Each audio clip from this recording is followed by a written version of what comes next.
Hello everyone. Jamia MBA 2026 exam में 3 days का time और रह गया। 2026 एग्जाम के लिए क्या सेफ अटेम्प्ट होगा? तो पिछले 3 साल का जो पैटर्न रहा है उसकी एक डिटेल एनालिसिस करते हैं। उससे आपको आइडिया लग जाएगा कि इस बार क्या सेफ अटेम्प्ट होगा। ठीक है ना? चलिए दिन स्टार्ट करते हैं। देखिए, प्रीवियस ईयर पेपर आपने सॉल्व किया होगा। अगर आपने 2023 का पेपर देखा होगा तो जो 2023 का पेपर था ये था इजी टू मॉडरेट। 2024 का अगर आप पेपर देखेंगे तो ऑलमोस्ट मैक्सिमम क्वेश्चन 90% क्वेश्चन जो है ये कैट के ही क्वेश्चन कॉपी पेस्ट थे। इस वजह से जो है ये टफ था। टोटल आपके एग्जाम में 170 क्वेश्चन पूछे जाते हैं। ये जो 90% क्वेश्चन कॉपी पेस्ट हुआ था जीएस को छोड़ के। ठीक है ना? जीएस पोर्शन तो कैट में होता नहीं है। फिर जो 2025 का पेपर था ये आप कह सकते हैं मॉडरेट टू टफ था, क्योंकि 2025 में भी जो है कैट के क्वेश्चन कॉपी पेस्ट थे। कुछ क्वेश्चन जो है मॉडरेट लेवल के थे, बहुत ज़्यादा इजी तो नहीं थे, मॉडरेट लेवल के थे। तो जो 2026 का आपका पेपर होने वाला है इसी का कॉम्बिनेशन आपको दिखेगा। जैसे 2024 में तो बहुत ज़्यादा टफ हो गया। टफ किस वजह से हुआ ये आपको पता है। 2025 में कुछ क्वेश्चन मॉडरेट लेवल के थे, कुछ टफ थे, वही कैट वाले क्वेश्चन। 2023 में बहुत सारे क्वेश्चन जो है इजी भी थे, कुछ क्वेश्चन मैथ्स के हो गए, थोड़े डीआई के हो गए, ये मॉडरेट था। रीजनिंग बहुत इजी था, इंग्लिश भी इजी था। तो 2026 में भी जो है आपको यही पैटर्न देखने को मिलेगा। जैसे 170 क्वेश्चन आपके एग्जाम में होंगे। एक बार आप जीएस का पैटर्न समझ लीजिए अलग से कि जीएस में कैसे क्वेश्चन होंगे। जीएस में आप देखेंगे 23-24 में जीएस थोड़ा सा इजी था, वन लाइनर क्वेश्चन थे। 2025 में क्या हुआ, मैक्सिमम जो क्वेश्चन आए थे जीएस में ये स्टेटमेंट बेस्ड थे। इस वजह से 2025 का जीएस थोड़ा सा टफ हो गया था। जामिया का जो ये करंट अफेयर का सेक्शन है नियर अराउंड 30 से 35 क्वेश्चन पूछे जाते हैं। इसमें उनके सिलेबस में मेंशन है कि मैक्सिमम क्वेश्चन जो है ये इकोनॉमी के होंगे, बिजनेस से रिलेटेड होंगे। पहले तो ये पैटर्न फॉलो होता था, अब जो है किसी भी सेक्टर का करंट अफेयर हो वहां से क्वेश्चन हो जाते हैं। तो 35 में नियर अराउंड 31 से 32 क्वेश्चन जो है ये आपको करंट अफेयर देखने को मिलेंगे। 2 से 3 क्वेश्चन जो है ये स्टैटिक पोर्शन होगा, पॉलिटी से भी क्वेश्चन हो सकता है, ज्योग्राफी से हो सकता है। तो 2 से 3 क्वेश्चन जो है ये आपका स्टैट्स पोर्शन होता है। ठीक है ना? तो 23 इजी टू मॉडरेट, 24 बिल्कुल टफ, 25 मॉडरेट टू टफ। अब कट ऑफ क्या गई थी, कट ऑफ का ट्रेंड देखिए। देखिए 2023 में जनरल कैटेगरी के लिए कट ऑफ गई थी 190। 170 मार्क्स का आपका रिटर्न एग्जाम है। आप अगर रिटर्न एग्जाम में क्वालिफाई करेंगे देन जीडीपीआई के लिए आप शॉर्ट लिस्ट होंगे। 30 मार्क्स जीडीपीआई है। तो टोटल जो मेरिट बनती है ये 200 में बनती है। तो ये जो आप फाइनल कट ऑफ देख रहे हैं ये है आउट ऑफ 200। ठीक है ना? तो जनरल कैटेगरी की कट ऑफ गई थी 119 out of 200। Muslim 114.25, Muslim OBC 106.50। Muslim women की कट ऑफ आप देख सकते हैं। अदर कैटेगरी की भी कट ऑफ आप यहाँ से देख सकते हैं। ठीक है ना? तो ये फर्स्ट कट ऑफ थी। Second cut off, third cut off हम आपको नहीं दिखा रहे हैं क्योंकि यही आपको टारगेट करके चलना है। तो अगर 119 अगर ये 200 में गया है तो ऑन एवरेज मान लेते हैं कि 30 में जीडीपीआई में मान लेते हैं ऑन एवरेज आपको 15 मार्क्स मिला है। मिल सकता है 20, 22, 25। ऑन एवरेज मिनिमम मान लेते हैं 15 आपको मिला है। इससे आपको आइडिया लग जाएगा कि रिटेन की कट ऑफ क्या हो सकती है। तो 104 आउट ऑफ 170। अगर 2025 का अगर पैटर्न सेम कॉपी होता है, इजी टू मॉडरेट क्वेश्चन होते हैं, तो आपको कोशिश करना है कि कम से कम 110 से 115 क्वेश्चन आपको करने हैं। ठीक है? जिसमें से नियर अराउंड कंप्लीट के 104, 105, 106 क्वेश्चन जो है ये सही हो जाए। और ऊपर कर सकते हैं आप, लेकिन बहुत ज़्यादा निगेटिव ना करिएगा। ठीक है ना? अगर नियर अराउंड 23 का पैटर्न होता है 110 से 115 क्वेश्चन आप कर लेते हैं, आराम से आप क्वालिफाई कर जाएंगे फॉर जनरल।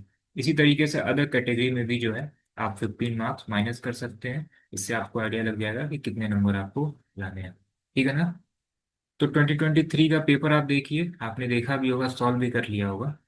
इतना ही आपको टारगेट करके चलना है। ठीक है ना। बहुत ज़्यादा क्वेश्चन आपको नहीं कर देना है, बहुत कम क्वेश्चन भी नहीं करना है। ठीक है, जिससे निगेटिव मार्क्स हो जाए अधिक करने पे। अब 2024 का जो पेपर था ये तो बिल्कुल टफ लेवल था।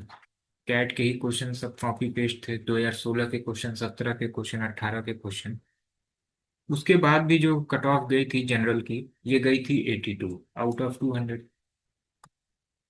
इसमें से अगर हम 15 माइनस कर लें तो आपको टोटल 67 क्वेश्चन करने थे आउट ऑफ 170। अब आप समझिए, केवल आपको 67 क्वेश्चन करने हैं आउट ऑफ 170। कैट कितना भी टफ होगा। कुछ क्वेश्चन क्वांट के, रीजनिंग के, GS 35 आपके हाथ में है पूरा। आप कम से कम 15 से 20 क्वेश्चन भी करंट अफेयर कर लेते हैं, लैंग्वेज सेक्शन अच्छा कर लेते हैं, क्वांट एंड रीजनिंग के कुछ ही क्वेश्चन अटेम्प्ट करते हैं, आराम से आप 67 क्वेश्चन पे पहुंच जाएंगे। ठीक है ना। आराम से 70 क्वेश्चन आप भी कर सकते हैं। तो अगर 2024 का पेपर रहा बिल्कुल ही टफ लेवल रहा, तो कम से कम, बहुत ज़्यादा आपको नहीं करना है, 70 से 75 क्वेश्चन करिएगा आप केवल आउट ऑफ 170। इससे अधिक करेंगे, आ रहा है तो करिए। अदरवाइज आपको ये नहीं लगना चाहिए कि हमने बहुत कम क्वेश्चन किए हैं, हमने 100 क्वेश्चन छोड़ दिए, ये आपको नहीं लगना चाहिए। और अधिक करेंगे फिर ये निगेटिव चला जाएगा। ठीक है ना। For every correct answer 1 marks आपको मिलते हैं, एंड 0.25 मार्क की निगेटिव मार्किंग होती है। तो अगर 2024 का ही पेपर रहा, बिल्कुल टफ लेवल रहा, तो कम से कम 70, 75, 80 क्वेश्चन इतना ही करिएगा जितना आए। ठीक है, निगेटिव ज़्यादा नहीं करना है आपको। ठीक है ना। अब 2025 की बात कर लेते हैं। 2025 का पेपर जो था, सभी सेक्शन में कुछ मॉडरेट क्वेश्चन थे, बहुत ज़्यादा टफ नहीं था। उसके बाद भी कट ऑफ गई थी 70। उसका सिर्फ एक रीजन है, 25 का पेपर मॉडरेट टू टफ था और 24 केवल टफ था। मॉडरेट क्वेश्चन बहुत ना के बराबर थे, 25 में तो बहुत सारे क्वेश्चन मॉडरेट थे। उसके बाद भी 24 में कट ऑफ अधिक गई थी। रीजन क्या है? रीजन मेनली जो था ना, वो GS सेक्शन था। 2025 का GS टफ था, बहुत ज़्यादा क्वेश्चन जो है स्टेटमेंट बेस्ड थे। लग रहा था थोड़ा बहुत जो है UPSC की फीलिंग आ रही थी, इस वजह से जो है कट ऑफ कम गई थी। तो इस बार भी अगर ऐसा ही रहा, तो आउट ऑफ 200 जनरल की कट ऑफ गई थी 70। आप 15 माइनस कर दीजिए, आपको नियर अराउंड 55 क्वेश्चन कर दें। और 2025 का जो पेपर था, 55 क्वेश्चन तो आप टफ लेवल बिल्कुल छोड़ दीजिए, मॉडरेट भी कुछ क्वेश्चन छोड़ देंगे तब भी आप आराम से 55 कर लेंगे। ठीक है ना। जैसे आप रीजनिंग देखिए, रीजनिंग में अगर अराउंड 30 क्वेश्चन पूछे गए हैं, तो नियर अराउंड 14 से 15 क्वेश्चन डुएबल हैं।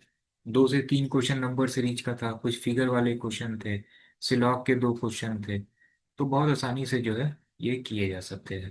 क्वांट में भी बहुत सारे क्वेश्चन जो है, ऐसे ऐसे क्वेश्चन है जो विथ इन आप 60 सेकेंड, 50 सेकेंड में सॉल्व कर सकते हैं। लैंग्वेज का जो सेक्शन है आपका, इसमें लास्ट ईयर जो है 2025 में 10 क्वेश्चन तो डायरेक्ट ईडियम एंड फ्रेजेस से था। तो आसानी से जो है 55 क्वेश्चन बहुत ज़्यादा टफ नहीं है। पैराजंबल के क्वेश्चन थे। तो अगर 2025 का पेपर रहा, तो आपको नियर अराउंड 60-65 क्वेश्चन जो है आपको करने हैं आउट ऑफ 170। यही पैटर्न रहने वाला है। तो 23, 24, 25, 23 में तो कैट के क्वेश्चन कॉपी पेस्ट नहीं हुए थे। 24 में सारे ही क्वेश्चन कैट के क्वेश्चन कॉपी पेस्ट थे। 25 में कुछ क्वेश्चन कैट के थे, कुछ मॉडरेट लेवल के क्वेश्चन अदर एंट्रेंस के पेपर से लिए गए थे। तो इस बार भी जो है 26 का जो पेपर होगा, हो सकता है डायरेक्ट फिर पूरा कैट PYQ आ जाए, या हो सकता है 23 की तरह पेपर इजी आ जाए, या ये भी हो सकता है कुछ क्वेश्चन कैट के हों, कुछ अदर एंट्रेंस एग्जाम के क्वेश्चन हो। तो कहीं का भी हो, इतनी तो आपकी तैयारी होगी ही कि आप इसको आसानी से जो है क्लियर कर ले जाएंगे। 23 आप पेपर देखिए, बहुत इजी पेपर है, बहुत सारे क्वेश्चन आप कर सकते हैं। तो वहाँ पे जो है आराम से 110 क्वेश्चन 170 में किए जा सकते। 23 का अगर पेपर रहा तो, और इन केस पेपर बहुत ज़्यादा टफ रहा, आराम से 55, 60, 65 क्वेश्चन करिए, आराम से आप GDPI के लिए शॉर्टलिस्ट हो जाएंगे। एंड GDPI में ऑन एवरेज 15-17 मार्क्स भी आप लेते आएंगे, तो फाइनली जो है आप सेलेक्ट हो जाएंगे। ये सब हम जनरल कैटेगरी का बता रहे हैं। आप अगर अदर कैटेगरी में देखेंगे तो कट ऑफ बहुत कम गई है। आप देखिए 44 आउट ऑफ 200। ठीक है ना। GDPI आप 15 मार्क्स माइनस कर दीजिए। ठीक है ना, ऑलमोस्ट 30 मार्क्स। तो 30 क्वेश्चन आपको करने हैं केवल 170 में, ठीक है ना। तो आपको जो है, जिस भी कैटेगरी के हैं आप सभी में 15 मार्क्स जो है माइनस कर लीजिए। और पेपर आप देखिए, किस ईयर का पेपर पैटर्न जो है 2026 में फॉलो हुआ है। आराम से पेपर देख के घबराने की जरूरत नहीं है, पहले बार पूरा गो थ्रू कर लीजिएगा, आपको आइडिया लग जाएगा कि पेपर का लेवल क्या है। उसके बाद से फिर जो है टेंशन फ्री होके 3 घंटे का एग्जाम होता है, फिर दीजिए आप, ठीक है ना। तो लास्ट 3 डेज का टाइम और रह गया, क्या करना चाहिए आपको। तो मैक्सिमम जो है करंट अफेयर जुलाई से लेके अप्रैल तक का, जून में तो आपका एग्जाम ही है, मई का तो नहीं आना चाहिए। तो मिनिमम जो है जुलाई से लेके आप अप्रैल तक का करंट अफेयर देख लीजिएगा। कुछ बच्चे कह रहे हैं सर पिछले 2-3 साल का भी करंट अफेयर करना होगा क्या। नहीं, एक्चुअली होता क्या है ना, जामिया जो पेपर एजेंसी इनकी जो बनाती है, वो कहीं ना कहीं से क्वेश्चन कॉपी पेस्ट करते हैं। तो अगर आपने लास्ट ईयर का पेपर देखा होगा तो 2 से 3 क्वेश्चन 2021 का भी आ गया था, तो बाई मिस्टेक आ गया। तो पिछले 4-5 साल का करंट अफेयर आपको नहीं देखना, मेनली जो है प्रीवियस 8 to 9 मंथ का करंट अफेयर देख लीजिए। और लैंग्वेज सेक्शन बहुत अच्छे से प्रैक्टिस कर लीजिए, ईडियम फ्रेजेस पूरा रिवाइज कर लीजिए, वन वर्ड देख लीजिए, पैराजंबल के क्वेश्चन देख लीजिए, अधिक से अधिक आरसी की प्रैक्टिस कर लीजिए, ठीक है ना। तो यही करिए, क्वांट रीजनिंग में आपने पहले से जितना कुछ पढ़ा है एक बार रिवाइज कर लीजिए, कुछ नया आपको करने की जरूरत नहीं है, ठीक है ना। चलिए then, best of luck to everyone. And जैसे ही जामिया से रिलेटेड कुछ अपडेट होगा हम लोग आपको अपडेट करेंगे। पेपर के बाद जो है एक स्टडी बताते हैं एंड कुछ इंपॉर्टेंट टॉपिक भी बताते हैं, जिससे आप जीडीपीआई के लिए भी प्रिपरेशन स्टार्ट कर दीजिए, ठीक है ना। चलिए देन, मिलते हैं फिर हम लोग नेक्स्ट वीडियो में।